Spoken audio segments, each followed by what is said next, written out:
No, it won't work. It won't change China's general approach to Hong Kong. It certainly won't change the approach to national security legislation.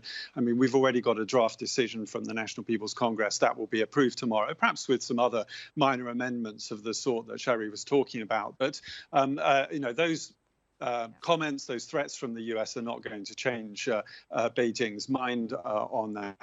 I think of those options you outline, it's possible that there'll be pressure to do something in Washington, and that might involve some sort of targeted sanctions, the so-called Magnitsky type sanctions.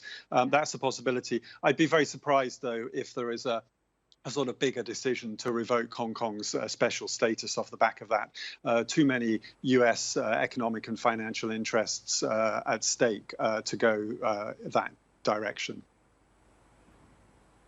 Okay. And Tim, do you have a feel there on the ground in Hong Kong as to how the business community feels about this issue? Because the defenders of the bill will say businesses welcome this because they are just fed up with the protests. They're fed up with the disruption to the wider business community. But then we also hear the real fear that this could jeopardize Hong Kong's status as a financial center of Asia. Where do you think the community stands at large? Yeah, I think both views are out there. And as you've sort of headlined in your report, Hong Kong divided. And I think that reflects to some extent the response to this legislation as well. I guess, there's a sort of tends to be a majority of people who make their voices heard, who are critical and concerned. We saw the American Chamber of Commerce come out with a statement of concern about this a couple of days ago.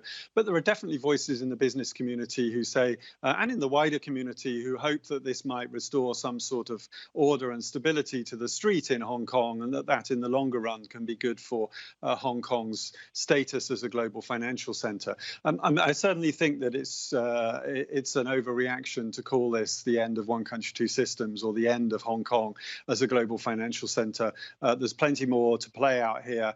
There are plenty of areas where Hong Kong remains very robust in finance and business. From that perspective, I think those other voices may well have a point.